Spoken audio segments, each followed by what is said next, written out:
All right, listen up, y'all. Greetings, everybody. This is Mr. Abdullah with another episode of All Things Education Official, education from a black male educator's perspective. Today, we're going to talk about some things that are dealing with the family structure as well as education. So I need you to go ahead, hit that subscribe button, hit that like button. If you like what you hear, you don't like what you hear, I need you to comment and share. All right, so what we're going to talk about today is how single parenting affects education. And our first video clip, and first and only video clip actually, will be by Coach Greg Adams. So let's go ahead and hear what he has to say. We think single motherhood has been around for a long time. It really hasn't. This is a new concept, and they use marketing campaigns to get you to accept it. 1950s, 5%. Not a lot of children born to unwed mothers. We get to 2012, we're almost dang near half.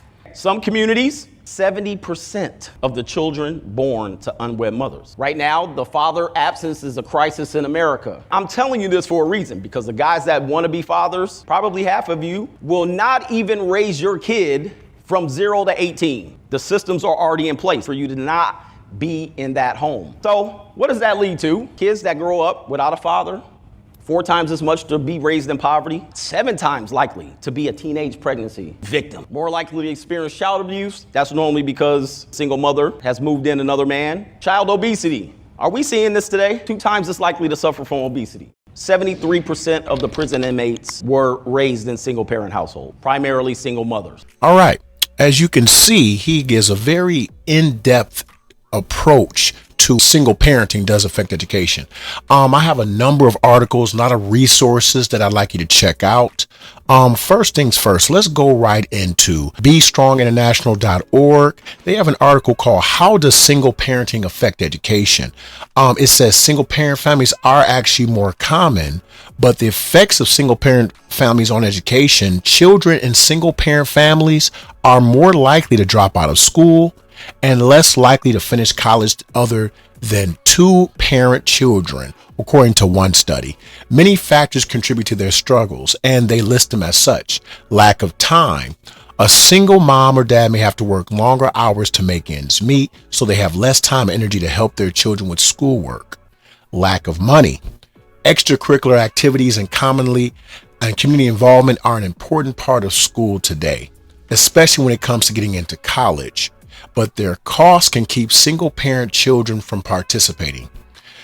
Next, we have emotional stress. When your family is going through a divorce or financial struggles mean you have to move a lot or even become homeless, school becomes a very low priority. Mental health. Children in single parent families often have trouble making friends and developing healthy relationships with adults. They often struggle with depression, anxiety, and low self-esteem. I'm going to go backwards on this mental health one because that's very, very, very prevalent in the schools in which I've worked. Like I said, I've worked in education for 20 plus years. Only in urban education, never worked in the rural areas, never worked in suburban schools. So 90 to 95% of my student base has been black children. And the majority of that has actually been black males. I've now taken on the role where I now work with black females as well. And the percentage of Hispanic and Latinos, particularly brown and black Hispanic Latinos, not white Latinos, have permeated my school, have entered in our school system. And I see that there's an extreme difference between the children who have 1-parent homes and those who have 2-parent homes. It's very, very different. And the children in the single parent homes, though they do have no problem relating to their peers, because the majority of their peers in all actuality are from single parent homes, they do have a distinct issue with trying to interface with male staff in particular. Because of the way I am, the way I operate within my personal work setting, I do a very good job of connecting with them. But I do recognize that it is a struggle initially because they're not really used to a male's influence. They're not used to a male's direct candor. They're not used to any of that. They're used to more of a female's perspective, normally their mothers, grandmothers, aunts, and it does cause some levels of stress in the academic environment.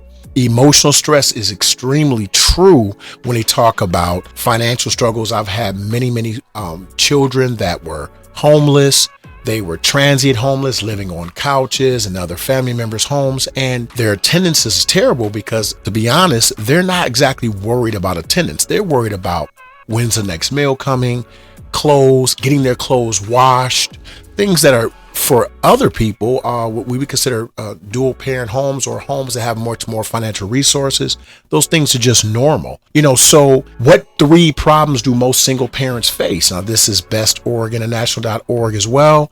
They say that single parenting today, about 24 million U.S. children under 18 live with an unmarried parent, according to Pew Research. And the common problems of single parent families are, of course, financial problems, time problems, child rearing issues. And, when you start talking about child rearing issues, this is extremely problematic for a lot of single mothers and sometimes single fathers, because it's so expensive to have a child in daycare. Private school most times is out of the question. So they do attend public education, sometimes charter, which is, still public education, but you have more of the involved parents saying, hey, I want to put them in charter or private because they want to kind of control the academic environment for them. But when they go to a traditional public school, it rears its ugly head in the classroom when you start talking about building relationships with educators, administrators, other faculty and staff. If they only have had one parent to interface with, they only get that one perspective. There's not a lot of balance. So when a male comes in, or in the event that a child is raised by a male, a female comes in, sometimes they have a little difficulty working that out and trying to understand that particular gender. According to the National Center for Biotechnology Information and National Library of Medicine, it says that two well-known facts provide a rationale for the current study regarding single parent homes. First, the percentage of children living with single parents increased substantially in the United States during the second half of the 20th century. Only 9% of children lived in single parents in the 1960s, a figure that increased to 28% in 2012. You're talking 3 times the amount in about 60 years. So it has exacerbated, it's grown exponentially, and we see it in the educational system. We've had to change our approach. It's no longer the day where you just give the lesson, you give some remediation if they didn't get it. You have to deal with the entire child now, because a lot of children come to us damaged. It says very high rates of family fragmentation in the United States are subtracting from what very large numbers of students are learning in school and holding them back in other ways. This in turn is damaging the country economically by making us less hospitable to innovation, while also making millions of Americans less competitive in an increasingly demanding worldwide marketplace. If you look in most Western societies, we're talking Western Hemisphere, so particularly United States, Canada, parts of Europe, the single parent household is starting to become so normal that the problems that come along with them are becoming normal as well. And that is causing a severe strain on the academic system. It's one of the many, many reasons why a lot of teachers have left the field. They truly believe that it's just the juice ain't worth the squeeze, as they say. You got to go in there. You have great intentions of teaching children. You want to give them information, help give them a leg up in society. But I want to say, in the average classroom, in the average urban school, 60 to 70% of your time is managing the students. So as opposed to giving 70% to actual academics, you're giving 70% to managing your environment, keeping kids quiet, keeping them in their seats, dealing with conflict and resolution.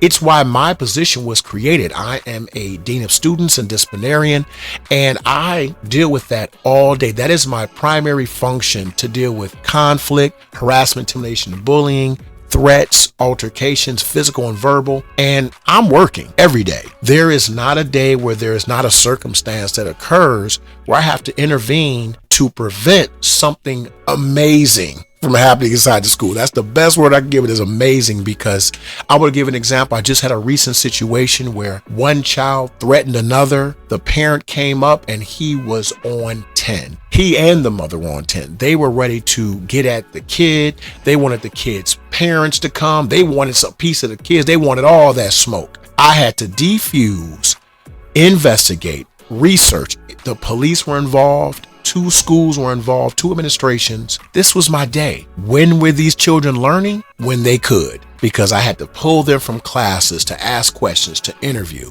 So this is not something that should be taken lightly. I've had conversations with my students, and to be very honest, I have given them old school conservative values in the conversation. I'm saying, listen, when you decide to engage in sex, you are not just agreeing to sex. You're agreeing to potentially becoming a parent, and you're not prepared. You are not prepared. And people would say, well, you work in what grade level? They would assume it's high school, but no, these conversations have to be had in middle school, and then sometimes, depending upon the city and state, elementary school. Why? Because the children sometimes are left to their own devices because parents are out working. They're getting their social cues from social media, from videos, from music. Our children are very susceptible to what's being told to them out in the streets, and they don't have the proper guidance because there's not a lot of time that's being given to these children. So they have to create their own realities. And most times it's not malicious. It's not because the parents feel like, oh, I have better things to do, I'm out partying. We're talking about parents that are working 12, 13-hour shifts just to make ends meet. And with our ever deteriorating economy, working 12 to 13 hours, no matter what the rate, sometimes just doesn't cut it. So it behooves children to have 2 parents because, first of all, it decreases the financial obligation to just one parent. It increases the amount of time given to the child, not just for academics, but for socialization, for conversations, for learning life lessons. Also, child rearing isn't as much of an issue because the parents can share that responsibility. And I would like to just say in this video, because it's extremely important for you to hear, as an educator, and this is the truth, the majority of my problems come from the majority of my population, which are single parent households. And I'm going to say that again. The majority of the problems that come in my school are from the majority of the students who come from single parent households. What I'm going to do is I'm going to leave the links to these articles in the description. So if you want to do your own research, you can. It's important that you understand how your child is faring. And what I learned when I started researching private schools versus public schools, and I heard someone say this, and it was so profound. When you pay for your child to go to school, you're not paying for the seat your child is in. You're paying for the seat next to your child and the child that's in that seat. Once again, this is Mr. Abdullah with another episode of All Things Education Official. Please subscribe, like, comment, and share, and you are dismissed. Yeah! You are all expurgated.